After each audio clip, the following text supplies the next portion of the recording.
The Homestuck website is back, at last. After years of mishandling under the tyrannical grasp of Viz Media, Homestuck's website is now back in a functioning state. Sort of. Homestuck is to be re-released in chunks of daily updates to simulate the original serialized experience, in expedited form. Along with this is going to be plenty of bonus content, behind-the-scenes info, and more.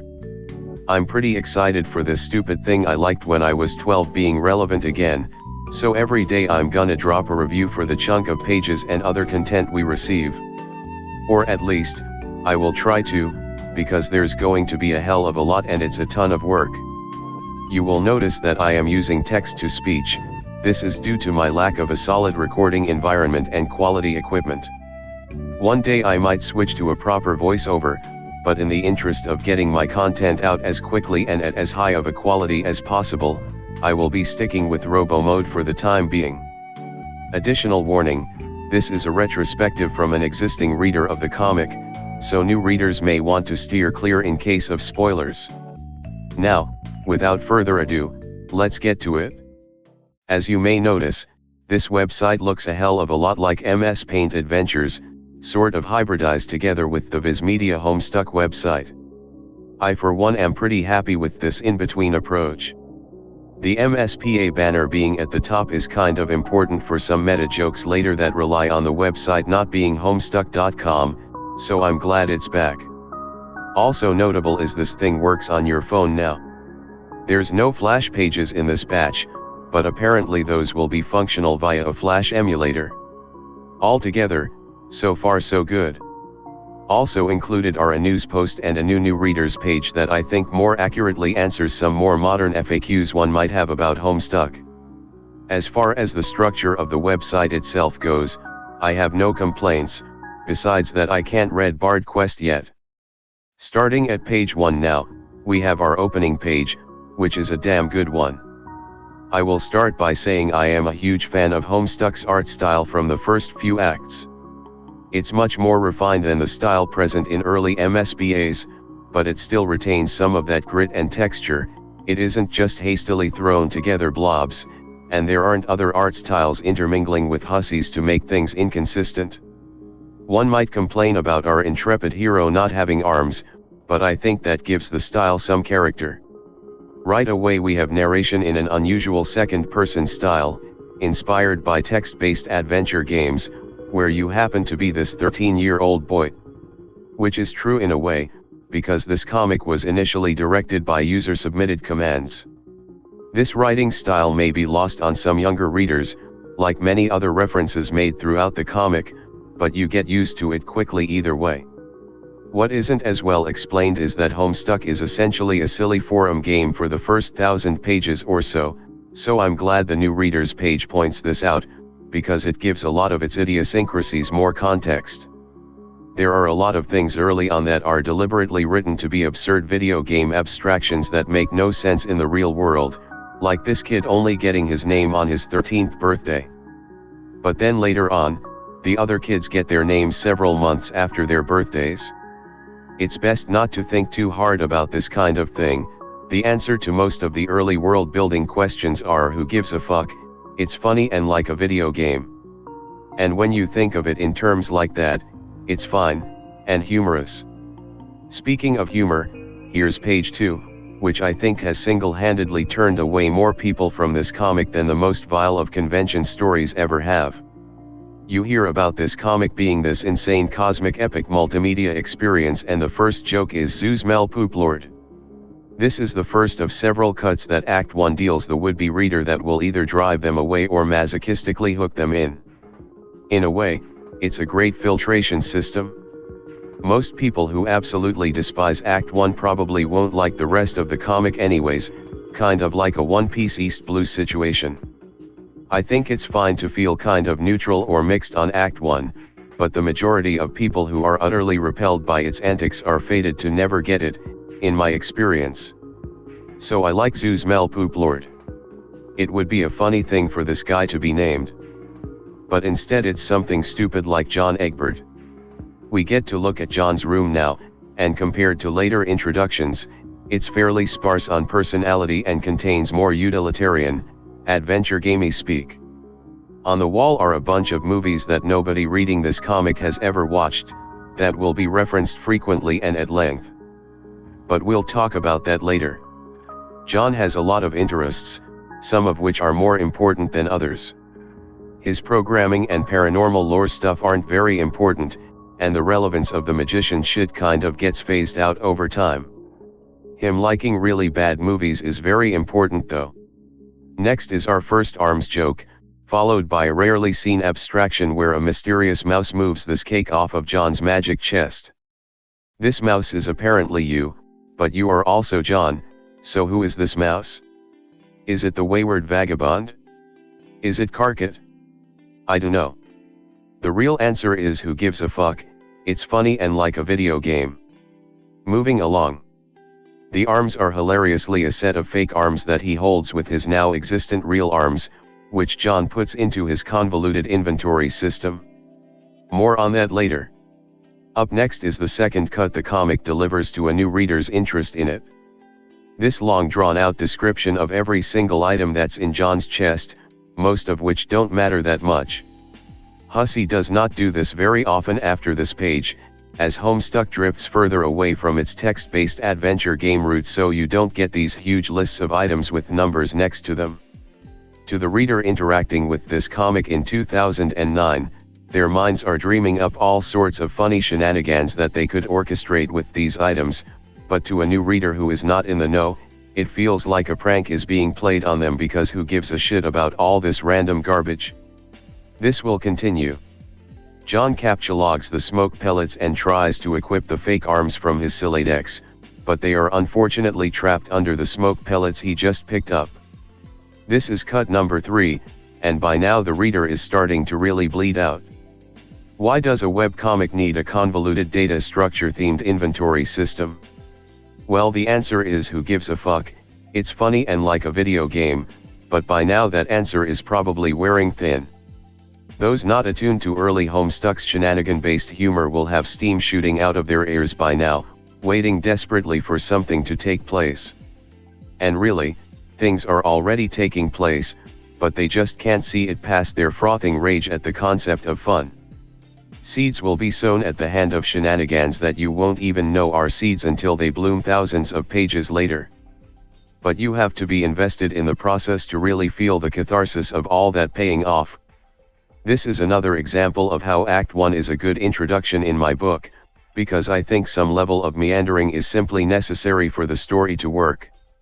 Homestuck is a snowball rolling down a hill, and if it was already super big it wouldn't really be as cool as if it were a slow tiny snowball. The expanding scale is what makes it cool, and for scale to really blow you away you need to start small. Next, John examines an advertisement for merchandise of Hussey's previous comic that you can't read on the website yet. When Problem Sleuth is added I will do my own review series of it, because Problem Sleuth is awesome. That's really all there is to say on the matter. John now begins the laborious process of nailing a poster he got as a gift from his father to the wall. This serves as kind of a Siladex tutorial. But midway through, we are interrupted by the command to squawk like an imbecile and shit on your desk. The page is the final blow. In the middle of an already drawn out, mundane task, we receive a very silly poop joke. I think thousands upon thousands of readers stopped their initial read right here on this page and never picked it up again.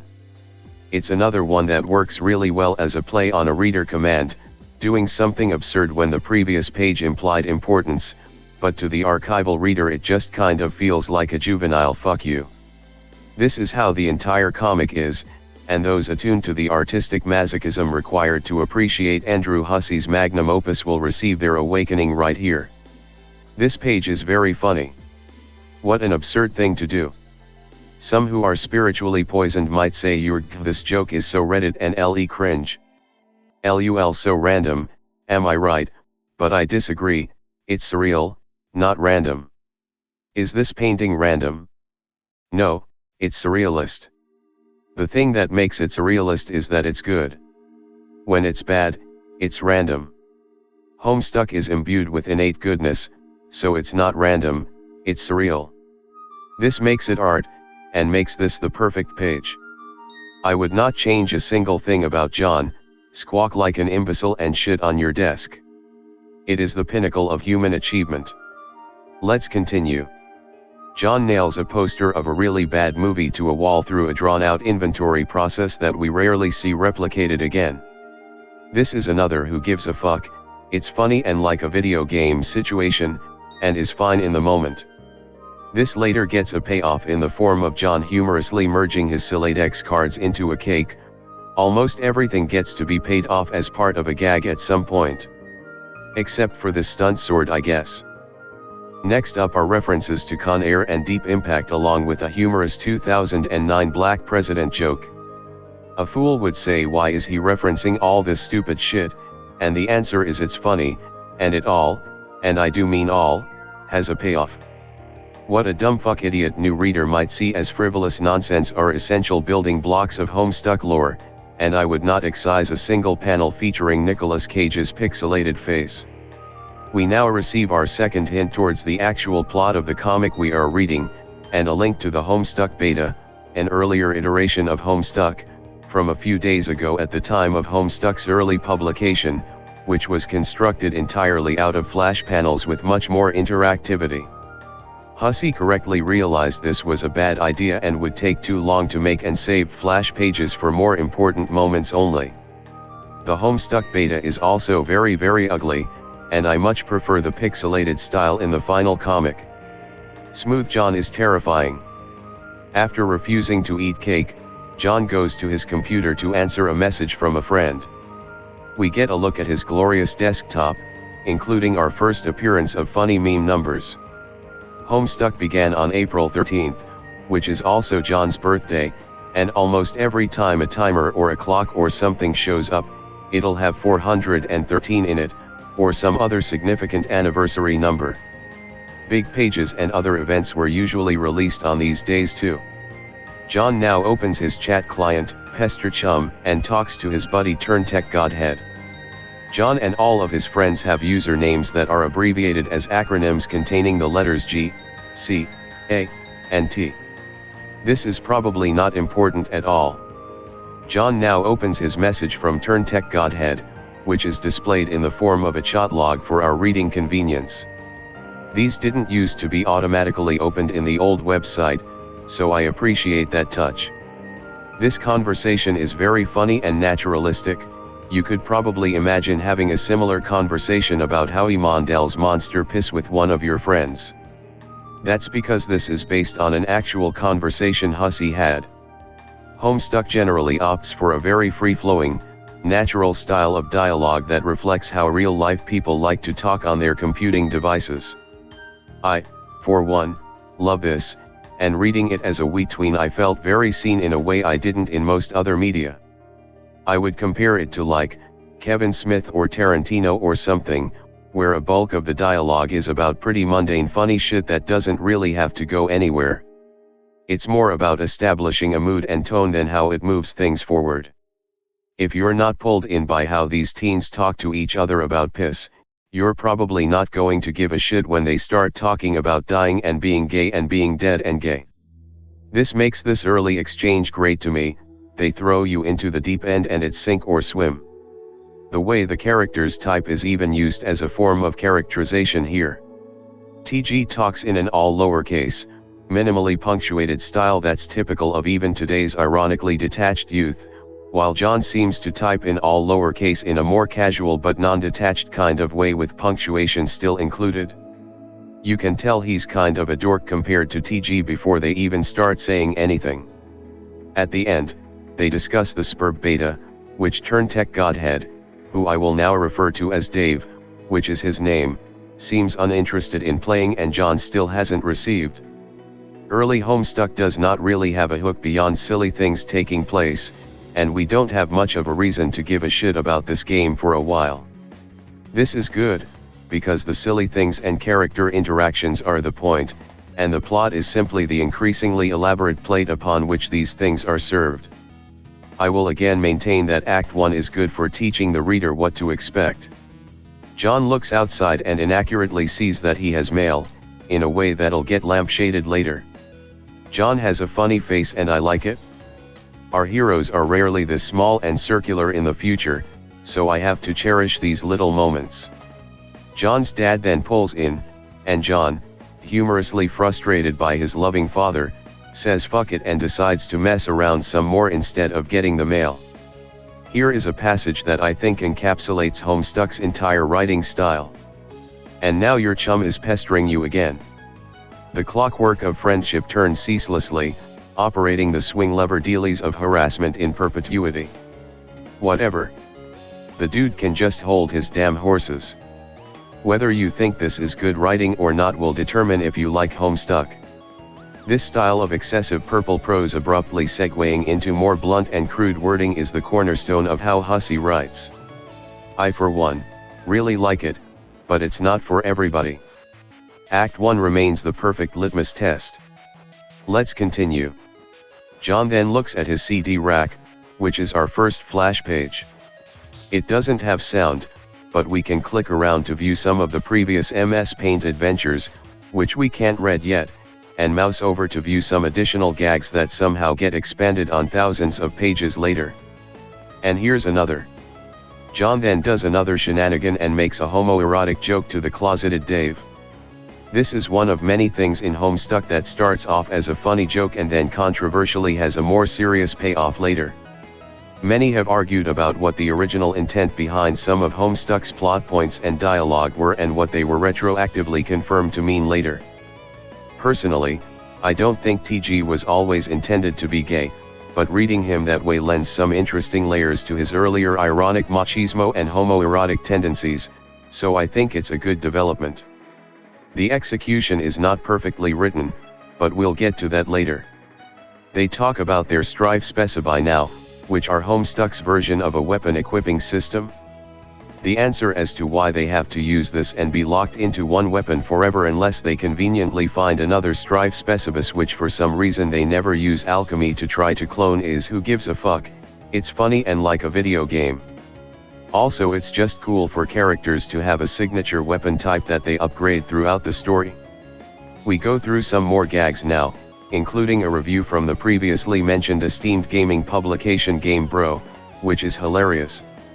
Them spending one paragraph actually reviewing the game, which they did not play, and spending the rest talking about unrelated garbage is a good bit.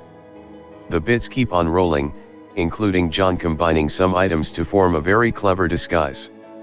An example of the disguise being crafted is linked in the form of a Google search, which now contains spoilers for Homestuck, due to being linked in Homestuck.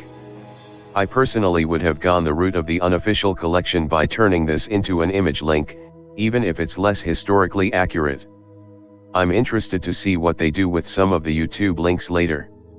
John equips, or I guess more accurately to the text, wears his clever disguise and heads out into the hallway. I really like the stock image of the Michael Cera-esque Beaglepuss gentleman and the running gag it produces over time. Hussey grabbing random shit off of Google Images and spinning incidental humor out of it never really gets old to me.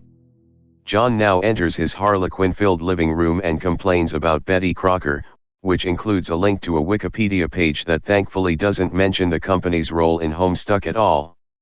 This is another one of those early gags that is maintained all the way until the end and becomes a serious plot point, and it all starts from John being sick of cake. It cannot be understated that nearly everything in these early pages is important. There's even more running gags that start here, from incorrect quotations, to John's Nana being crushed under a copy of Colonel Sassacre's. When one goes back to reread they are kind of stunned at how much is set up, oftentimes by complete accident. This stupid clown doll leads to the direct creation of the main villain of the first half of the comic. It's foreshadowing like this that makes rereaders really appreciate the earlier acts. John sets up another shenanigan and then talks to another one of his friends, the unfortunately named tentacle therapist. TT, whose real name is Rose, is the best human character in the comic. Her character really rounds out the cast.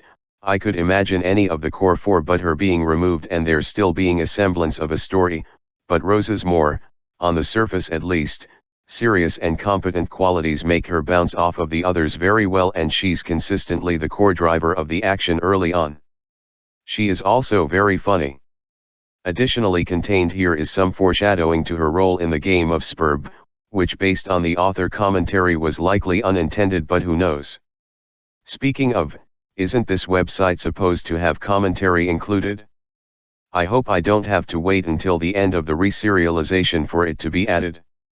I have been waiting for Act 6 commentary for years so I could know what the fuck was going through Andrew Hussey's head. Rose is determined for John to actually do something, and he begrudgingly accepts. But not before doing some more antics that later become super important. Colonel Sassacre is revealed to just be Mark Twain in a magician's hat, and racist. This all makes sense to me. Next, John decides to again avoid progression and look for secrets, this time in his dad's study. Gags and character trait setups ensue, but then, gasp, that command has an S next to it. What could that mean?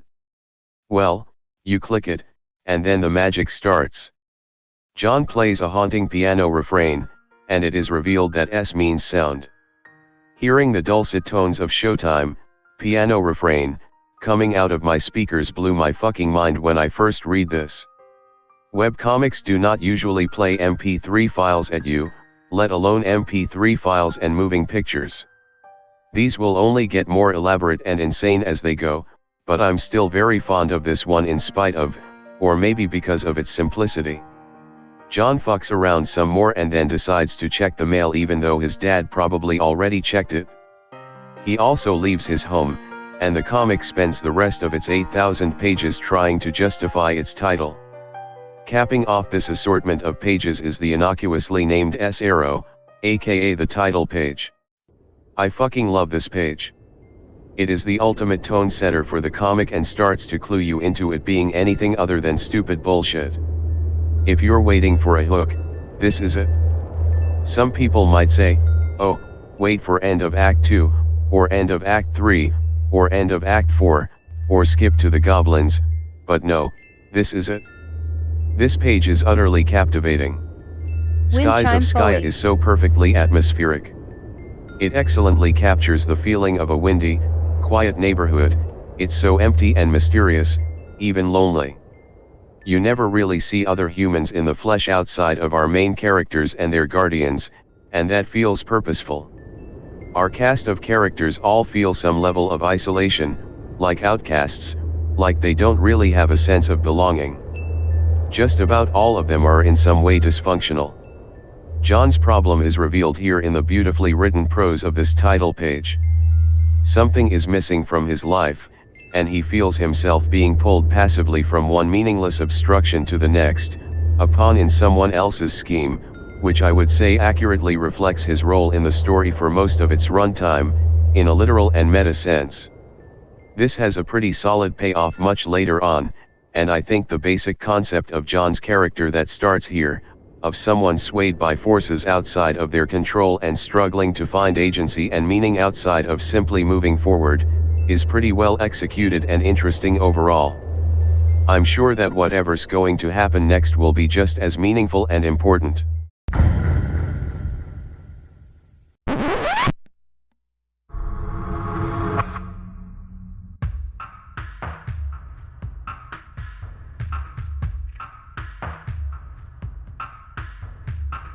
This video has been a major learning process for me, in that I have literally never made a YouTube video before in my life until right now. I have realized a few things. 1. To do daily videos of this caliber to correspond with the new website's updates is impossible, unless I quit my job and abandon my friends and hobbies to do this full time for 10 views in abject poverty. 2. Making videos is very time consuming. 3. Homestuck is extremely long and I have more things to say about it than I initially predicted. Due to these factors, I rescind the concept that was proposed at the start of this video. I will continue creating this video series at my own pace with no regard for the new release schedule. What each video covers will be decided by me, and they'll be out when they're out. Also, the robot voice is not going anywhere because I have grown personally fond of it. If you don't like it, fuck you. Please expect part 2 where we watch Rose rip John's toilet out of his bathroom whenever I feel like making it. If you enjoyed this video, consider leaving a like, comment, or subscribing. Thank you, and I hope to see you again very soon.